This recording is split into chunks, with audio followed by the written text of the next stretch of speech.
말씀을 읽을 때마다 마르다와 마리아라고 하는 두 여인의 그런 갈등과 대결 구조로 오늘 말씀을 읽어왔습니다. 그래서 마르다는 봉사자 모델로, 마리아는 예배자 모델로 보아왔습니다. 마르다가 봉사를 하다가 마리아가 자신을 도와 주님과 제자들을 대접하는 일에 참여해 줬으면 좋겠는데, 마리아는 예수님의 말씀을 듣는 일에만 쏙 빠져서 관심을 가지고 있다라고 생각을 했습니다. 그래서 마르다는 자신의 고충을 예수님께 나아가 말씀드렸습니다. 왜 자신의 상황에 관심을 가져주시지 않습니까? 라고 하는 서운함과 지금 상황에 불편함을 담아 마리아더러 자신을 도와 음식을 준비하도록 해달라고 요청을 합니다. 하지만 오늘 우리가 이 말씀을 읽었지만 예수님의 대답은 의외였습니다. 뭐라고 말씀하셨습니까? 마르다야, 마르다야, 너는 많은 일에 다 마음을 쓰며 걱정하지만 실상 필요한 것은 한 가지뿐이다. 마리아는 참 좋은 몫을 택했다. 그것을 빼앗겨서는 안 된다. 예수님의 대답을 들었던 마르다는 어떤 마음이었을까요? 여러분은 그렇게 하지 않으시겠지만 혹시 교회 일에 참여하시고 또 봉사하시다가 목사님, 그 일을 왜 저만 있어야 합니까? 다른 성도님들도 와서 참여하도록 해 주셔야 하지 않을까요? 라고 말하고 싶은 적이 있지 않으셨을까요? 그런데 이것은 마르다의 현실만이 아닙니다. 실은 이러한 일들은 우리가 혼자 살면 그러한 일들이 없겠죠. 그러나 다른 사람과 함께 살기 시작한 때부터 이런 문제는 항상 있어 왔습니다. 안타깝게도 이것은 여성과 그리고 교회에서는 여성 성도님들의 문제로 인식이 되어서 오늘 마르다와 마리아의 이야기를 줄곧 해왔다라는 것입니다. 하지만 본문의 말씀은 여성 성도님들만을 위한 말씀이 아닙니다. 남성 성도님들을 위한 말씀이기도 합니다. 모든 사람이 존중하고 받아들여야 할 하나님의 말씀이기 때문입니다. 그래서 이러한 문제가 공동체 안에 일어날 때 우리는 마르다의 고충을 충분히 이해하고 마르다와 같이 봉사하는 이들의 고충을 충분히 존중하고 섬김과 봉사가 서로가 서로에게 짐이 되지 않는 좋은 방법을 찾아야 할 것입니다. 그런데 문제는 예수님의 대답이 마리아더러 가서 언니 마르다를 도와라 라고 말씀하지 않으셨다는데 문제가 있었고 복잡해졌습니다. 아마 예수님이 이렇게 말씀하신 것은 여자의 속마음을 몰라서 그러신 것 같습니다. 그리고 보면 대부분 한국 남성들도 이러한 예수님과 비슷한 과가 아닐까 그런 생각을 해봅니다. 만약 예수님이 마리아더러 가서 마르다를 도와서 준비해 달라고 했더라면 성경에 이러한 마르다와 마리아 이야기 본문은 실리지 않았을 것입니다. 그렇다면 왜 예수님은 마르다에게 그렇게 말씀하셨을까요? 예수님이 마르다에게 한 대답을 다시 한번 여러분 들어보시기 바랍니다. 41절과 42절 말씀 우리 다시 한번 읽어보실까요? 주께서 대답하여 이르시되 마르다야 마르다야 내가 많은 일로 염려하고 근심하나 몇 가지만 하든지 혹은 한 가지만이라도 족하니라. 마리아는 이 좋은 편을 택하였으니 빼앗기지 아니하리라 하시니라. 예수님의 대답은 마치 마르다가 잘못한 것 같고 마리아를 두둔한 것처럼 들릴 수가 있습니다. 그래서 우리는 본문의 말씀을 읽을 때 봉사자의 모델인 마르다보다 예배자의 모델인 마리아가 예수님의 사랑을 더 많이 받고 예수님 앞에 잘한 것 같이 생각을 하게 됩니다. 그 결과 봉사는 덜 중요하고 예배가 중요하지라는 생각을 가질 수도 있겠습니다. 하지만 공동체 현실에서 마르다의 헌신과 섬김 위에 예수님의 사역과 그리고 그 공간 안에 제자들과 마리아와 같이 말씀을 듣는 성도들이 있다는 점을 우리가 생각해 보면 본문에서 예수님은 마리아의 편에서 마리아를 두둔하거나 마리아의 행동이 옳다고 말씀하신 것이 아니라는 것을 알 수가 있겠습니다. 만약 예수님이 마리아의 행동이 옳다고 하셨더라면 오늘날 예배와 봉사를 함께 해야 하는 성도님들 마음에 갈등이 일어나지 않겠습니까? 아니, 내가 교회에 봉사로 왔냐? 나도 예배 드리고 싶다. 나도 예쁜 옷, 깔끔한 옷 입고 하나님의 말씀과 찬양과 기도의 자리에서 거룩하고 우아하게 보이고 싶다. 왜 나는 교회에 나와서 이런 고민을 해야 하지? 성령이 충만하지 않아서 그런가? 믿음이 부족해서 그런가? 성숙하지 못해서 그런가? 회개해야 하나? 그러나 예수님은 마르다의 헌신과 섬김을 폄훼하거나 가치가 낮은 것으로 여기지 아니하셨습니다. 또 그런 의도로 말씀하신 것이 아닙니다. 그리고 마리아의 행위를 가치가 높은 것으로도 만들지 않으셨습니다. 그렇다면 무엇을 말씀하고 싶으신 것일까요? 그래서 이 시간 본문이 우리에게 전하는 말씀의 의미를 세 부분으로 나누어 찾아가 보려고 합니다. 첫째, 우리도 마르다의 동생 마리아가 주님의 발치에 앉아 말씀을 들었던 그 자리의 의미에 대하여 찾아가 보려고 합니다. 당시 스승과 제자 사이에 어떠한 가르침을 받기 위해서는 제자들이 스승의 발치에 앉아 마치 오늘 본문의 제자들과 마리아가 앉아 있는 것처럼 말씀을 듣고 배웠다라고 합니다. 본문의 마리아는 그래서 예수님의 발치 아래 앉아 있다라고 하는 것은 예수님을 선생님으로 모시고 그 발치에 앉아 말씀을 듣고 배우고 집중했다라는 그러한 광경을 우리에게 보여주고 있는 것입니다. 이러한 광경은 유대인 랍비나 제자들에게 그리고 그러한 관습을 가지고 있었던 지역에서는 사실 여성이 남성 스승 앞에 앉아서 있었던 그러한 모습은 낯선 것이었다라는 것이죠.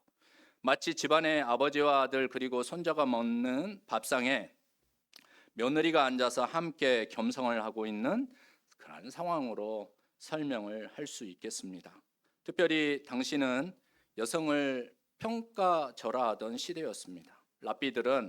유대교의 랍비들은 이렇게 기도했다라고 합니다. 불신자나 야만인이나 노예나 여자로 태어나지 않게 하심을 감사합니다. 그런 시대의 마르다조차 그녀의 동생인 마리아의 행동을 받아들이기가 참으로 어려웠을 것입니다. 그런 차원에서 마르다가 마리아를 자신이 있는 자리로 끌어오려고 예수님에게 요청한 것은 시대적인 상황에서 여인의 자리가 어디이며 무엇을 해야 하는지 예수님이 마리아를 가르쳐 주셨으면 좋겠다고 하는 그러한 요구도 반영이 되어 있는 것을 알 수가 있습니다. 다 함께 본문 40절 말씀을 다시 읽고 말씀을 계속 나누시도록 하겠습니다. 마르다는 준비하는 일이 많아 마음이 분주한지라 예수께 나아가 이르되 주여 내 동생이 나 혼자 일하게 두는 것을 생각하지 아니하시나이까 그를 명하사 나를 도와 주라 하소서. 하지만 예수님은 마르다와 함께 있는 모든 사람이 당연하게 여기는 명령을 마리아에게 내리지 아니하셨습니다. 오히려 마리아가 계속하여 자신의 발치에서 말씀을 듣고 또 말씀을 받아들이는 것을 허용하셨다라는 것입니다. 여러분 생각해 보시기 바랍니다. 예수님의 이 결정은 그 당시에 실은 엄청난 일이었다는 거 아니겠습니까? 여성 제자를 인정할 수 없었던 시대에 마리아는 예수님의 발치에서 그 가르침을 들을 수 있도록 예수님으로부터 허락을 받았던 것입니다. 유대인 랍비들은 결코 그렇게 하지 않았는데 예수님은 당시에 소외되고 비천한 존재로 여겨졌던 여성의 자리를 높여 주셨던 분이시다라는 것입니다. 그리고 12명의 남성 제자와 더불어 여성 제자를 인정하셨다라는 것을 이 본문은 우리에게 말씀하고 있는 것입니다. 여러분, 오늘날에는 이것이 당연한 일이지만 그 당시에 그러한 시대적 상황에서 이러한 내용이 소개가 되고 또 알려진다라고 하는 것은 엄청난 일이었다는 것을 우리가 시대를 거슬러 올라가 생각해 볼 때 다시 한번 생각해 볼 수 있는 대목입니다. 여러분, 예수님은 함께 머문 사람들에게 새로운 삶의 질서와 새로운 가치를 가져다 주심으로 새로운 시대를 창조하셨던 분이시다라는 것입니다. 그런 점에서 마르다는 마리아를 힘들게 바라보고 있었던 것입니다. 왜 힘들게 바라보았습니까? 일을 도와주지 않아서요?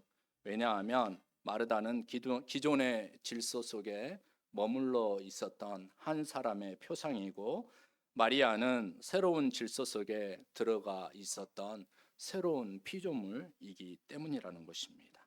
우리가 예수님을 믿는다라고 고백하는 것은 항상 이러한 새로운 질서, 하나님 나라의 질서, 예수님께서 보여주셨던 그 질서 속에 들어가 있는 것과 함께해야 한다라는 것을 이 시간 이 모습을 통하여 그 의미를 찾아가 보시기 바랍니다. 둘째, 우리는 본문 앞에 있는 내용이 무엇입니까? 마르다와 마리아 이야기 앞에 있는 내용이 무엇인지 혹시 기억하십니까? 바로 선한 사마리아인 비유입니다. 그렇죠? 그래서 이 선한 사마리아인 비유와 그리고 마르다와 마리아 이야기가 나오는데, 그 앞에 어떠한 내용이 나오냐면은 예수님과 율법 교사가 대화를 합니다. 그 대화 다음에 나온 이야기가 바로 선한 사마리아인 비유와 마르다와 마리아 비유라는 것을 우리가 함께 볼 수 있는데, 그래서 그 비유를 같이 묶어 가지고 이 말씀을 이해하는 것이 더 좋은 하나님의 말씀을 들을 수가 있습니다. 그래서 우리가 이 말씀을, 오늘 본문의 말씀을 잘 이해하기 위해서는 예수님과 율법 교사의 대화 주제를 먼저 분명히 알아야 합니다. 누가복음 10장 25절 말씀을 보니까 그 주제가 무엇이었냐면은, 그러니까 예수님께 율법 교사가 나와서 예수님의 그 가르치심을 간 보려고, 그리고 그러니까 이렇게 한번 찔러 보려고 했던 그러한 대화의 주제가 무엇이었냐면은 영생을 얻는 비결이 무엇입니까? 입니다. 이에 예수님은 율법 교사가 그 답을 찾도록 인도해 주십니다. 다 함께 예수님의 대답을 함께 읽어보시도록 하겠습니다. 10장 26절 27절 말씀입니다. 예수께서 이르시되 율법에 무엇이라 기록되었으며 내가 어떻게 읽느냐?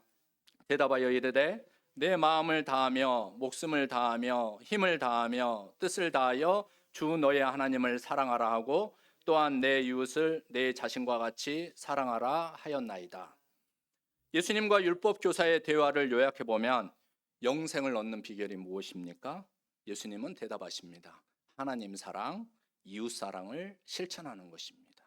영생을 얻고 싶거든 하나님 사랑하시고 이웃 사랑을 실천하십시오. 이렇게 대답해 주신 것입니다.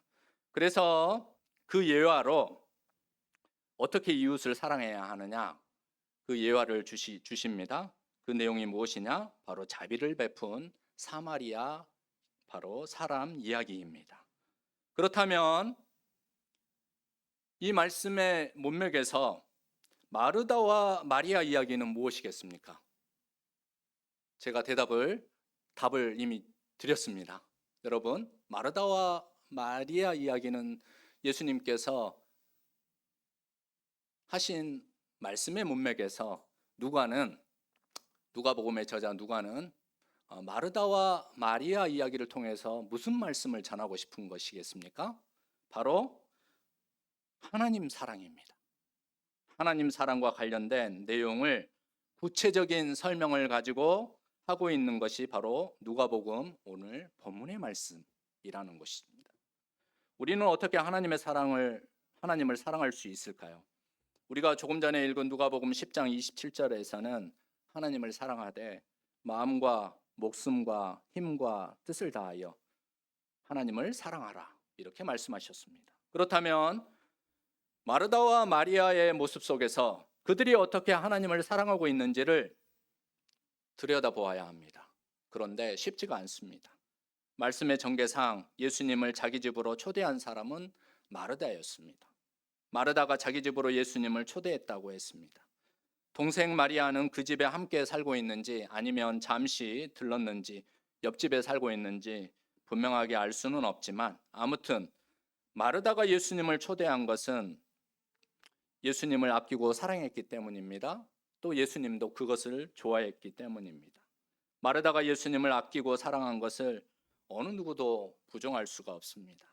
또한 마르다가 마리아보다 더 사랑하고 아낀 것을 보여주고 있는 장면이 실은 오늘 본문의 장면입니다.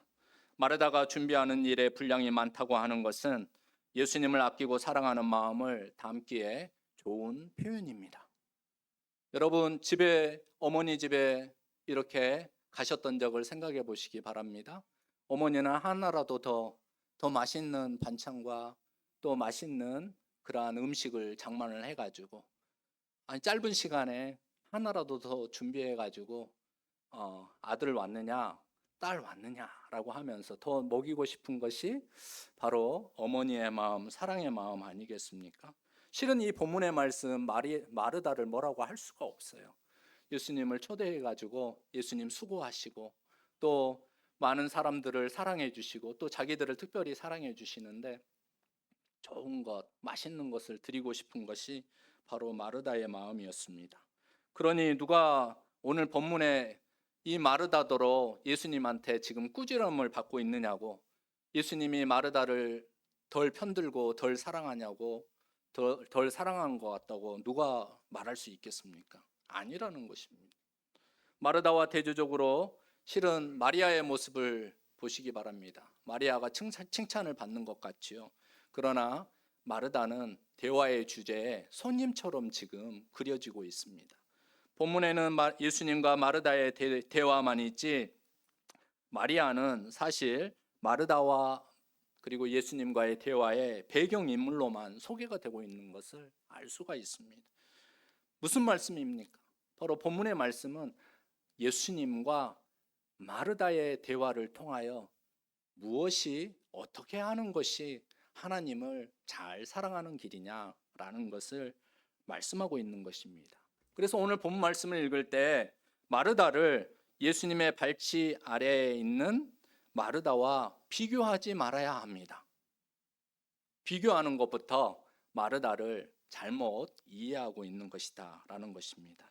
그래서 저는 오늘 설교의 주제를 하나님 사랑법에 대한 이야기라고 이렇게 정해보았습니다. 근데 앞서서 이렇게 먼저 정했습니다. 하나님 사랑법에 대한 해설서. 어떻게 사랑하는 것이냐 해설을 해주고 있다. 이러한 이야기를 담고 있는 본문은 마르다의 마음과 태도에 집중되어 있다는 것을 우리는 기준으로 삼아서 기준으로 가지고 이 말씀을 읽어내야 한다라는 것입니다. 마르다는 사랑하고 아끼는 마음으로 예수님을 초대하여 영접하였습니다. 하지만 자신의 힘만으로는 부족함이 있었습니다. 그런데 마리아로부터 도움을 받지 못했습니다. 그래서 마음이 불편했습니다. 그리고 그 마음을 예수님에게 전달하며 실은 위로와 인정도 받고 싶었던 그 마음도 있었던 것이죠. 그때 예수님은 마르다에게 하나님 사랑법을 가르쳐 주셨던 것입니다. 한 가지면 있으면 충분하다고 하신 말씀의 의미가 무엇입니까? 많은 일에 마음을 쓰며 걱정하지 않아도 된다라고 하신 그 말씀의 의미가 무엇입니까? 몇 가지 일을 하든지 혹은 한 가지 일을 하더라도 괜찮다. 하나님을 사랑하는 마음으로 하면 그것은 족하고 충분하다. 이렇게 말씀하시고 있는 것이 아니겠습니까? 여러분, 예수님이 마르다에게 하신 본문 42절, 몇 가지만 하든지 혹은 한 가지만이라도 족하니라. 마리아는 이 좋은 편을 택하였으니 빼앗기지 아니하리라. 이 말씀이 여러분의 마음에 안착되셨습니까? 여러분이 하나님을 사랑하여 하시는 그 일에 마음을 쏟아보시기 바랍니다. 비교하지 마시기 바랍니다. 그 일이 봉사와 섬김의 일이든 예배를 드리는 일이든 그것이 무엇이든 그때 그곳에서 자신이 기쁜 마음으로 시작한 그 일에 하나님 사랑하는 마음으로 온 마음을 다해 목숨을 다해 뜻을 다해 그 일에 최선을 다하면 하나님 사랑하는 일이 무엇인지 밝히 알아갈 수 있고 깨달을 수 있고 몸에 체득이 된다라고 예수님은 말씀하고 있는 것입니다. 셋째, 우리도 좋은 몫을 찾아가야 합니다. 누가복음 10장은 예수님과 제자들이 예루살렘으로 올라가는 길에 있는 베다니의 마르다 집에서 일어난 이야기입니다. 이들은 요한복음 11장과 12장에 나오는 죽었다가 살아난 나사로의 누이들입니다. 예수님은 이들을 사랑하셨고 아끼셨고 또 가까이 하셨음을 알 수가 있습니다. 본문에 나오는 이 마리아는 요한복음 12장에 예수님께 향유를 부은 여인으로 소개가 됩니다. 그녀가 왜 나드 향유 한 그릇을 가지고 예수님의 발에 붓고 자기 머리털로 그 발을 닦아드렸을까요? 우리는 성경을 읽으면서 마르다가 예수님 가시는 길을 잘 이해하고 오히려 남성 제자들보다 더 잘 이해를 하고 그 가르침을 정확히 알아가려고 했던 마르다의 모습에서 이 행위를 이해할 수가 있습니다. 그것은 마리아에게 그리고 좋은 몫이 되었습니다. 이와 대조적으로 마르다는 자신이 할 수 있는 자신의 좋은 달란트로 할 수 있는 가장 좋은 실은 몫을 선택하여 그 일을 수행을 했습니다. 그렇지만 그 일의 의미와 가치를 실은 잘 헤아리지 못하고 그리고 어떻게 보면은 나로부터 시작된 그러한 출발점이 주님께로 주님이 그녀의 집에 들어왔을 때 주님을 손님으로 실은 대접하려고 했던 그러한 마음이 바로 마르다의 마음속에서 우리가 읽혀진다는 것을 알 수가 있습니다. 그럼에도 불구하고 여러분 이 마르다를 보면서 실은 마르다는 충분히 하나님의 말씀을 체득한 성도 그리고 성장하고 성숙한 성도에게 주어지는 섬김과 봉사의 모델이 바로 마르다이다라는 사실입니다. 마르다는 사람을 초대하고 실은 자기 시간을 내어주고 자기 장소를 내어주고 자기 삶의 일부를 내어줄 수 있는 좋은 그러한 신앙의 모델이다. 그래서 그 일을 기뻐하며 행복해하는 그러한 여인이었습니다. 하지만 그녀에게 예수님께서는 딱 한 가지 부족한 것이 있다. 마리아의 자리가 아니라는 것입니다. 마르다 너에게 딱 한 가지 부족한 것이 있다. 그리고 나서 예수님의 이 말씀을 들은 마르다는 자신에게 부족한 것을 깨달아 알게 되었던 것입니다. 마르다는 예수님을 자기 집으로 초대하여 대접하였을 때 마르다 자신의 이름 안에 있는 의미처럼 안주인의 입장에서 손님인 예수님을 맞이했습니다. 하지만 예수님이 그녀의 집에 들어온 이상 이 세상을 위하여 섬기고 자기 목숨을 희생물로 드리려고 하셨던 그 예수님을 주인으로 모시려고 했던 그러한 마음의 변화가 아직 부족했다라는 것입니다.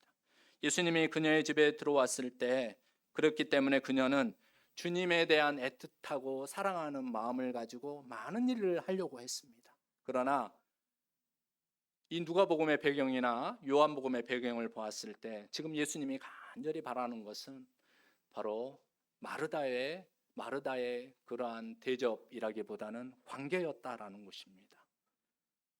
주님을 온전히 사랑하는 일에 더 집중했으면 좋겠다라는 그러한 마음을 가지고 마르다를 만나기 원하셨는데 마르다는 자기 마음에 있는 그 감정을 어떻게 표현하는 일에만 집중을 했다라는 것을 우리는 생각해 보게 됩니다. 주님은 주님과의 관계 안에서 지금 하고 있는 일들에 대한 그 일의 의미를 찾기를 원하셨는데 그게 부족했다라는 것입니다. 그러한 주님의 마음을 알지 못한 마르다는 결국 사실 사람의 눈으로 보기에는 굉장히 열심히 있고 열정에 분주해 보였지만 실은 그의 마음이 더 바쁘고 경황이 없었다. 그래서 주님을 진심으로 전심으로 영접하는 그 일보다는 자기가 영접하려고 하는 그 일에 그의 마음이 빼앗겼기 때문에 그렇게 되면 어떻게 되는 것입니까? 결국 신앙 안에서 예수님과의 관계에서 누리게 되는 기쁨과 즐거움이 소멸되어져 가고 상실되는 그러한 안타까움 자리로 내려앉을 수밖에 없게 되었다라는 것입니다. 그래서 우리 주님 예수님은 마르다더러 실은 좋은 편을 택하라 이렇게 말씀하고 계시는 것입니다. 마르다의 자리에서 마리아의 자리로 돌아가라는 이야기가 아닙니다. 그리고 어떤 모양으로 주님을 섬기든지 흔들리지 말고 기쁨과 즐거움으로 감당할 수 있을 때 다시 마르다의 자리에 서라라고 말씀하시는 것이 아니겠습니까? 주님은 그것이 여러분 각자에게 좋은 몫이 될 것이다. 아무에게도 그 기쁨과 사랑의 마음을 빼앗기지 않을 것이다. 이렇게 말씀하셨습니다. 여러분, 신약에서는 주님께서 이름을 2번 반복하여 불렀던 세 사람이 등장하시는 거 아십니까? 오늘 본문에 나와 있는 마르다와 또 누가복음 22장에 나오는 시몬, 그리고 사도행전 9장에 나오는 사울입니다. 시몬아, 시몬아, 사울아, 사울아, 마르다야, 마르다야. 주님께서 그들의 이름을 반복하여 부르셨을 때 주님은 그들이 주님을 사랑하였으나 주님의 마음과 주님의 뜻을 온전히 이해하지 못하여 잘못 사랑하려고 하였던 그러한 이야기들이 전개됩니다. 그때 주님께서는 실은 다급하고도 간절한 마음으로 그들의 이름을 2번 반복하여 부르셨습니다. 주님께서 우리의 이름을 그렇게 부를 때가 있습니다. 그것은 주님께서 저와 여러분으로 하여금 하나님 아버지를 온전히 사랑하도록 하나님 앞에 불러 서게 하는 것임을 여러분 알아차리시기 바랍니다. 하나님은 우리가 하나님 아버지 자체를 마음과 목숨과 힘과 뜻을 다하여 사랑하기를 원하십니다. 그리고 그러한 마음이 중심이 바로 서서 봉사와 섬김, 예배와 기도, 찬양과 교제로 교회와 여러분 안에서 드러나시기를 원하십니다. 오늘도 그러한 사랑 가운데 집중하시는 여러분의 신앙이 되시기를 주님의 이름으로 축복합니다. 다 함께 기도하겠습니다.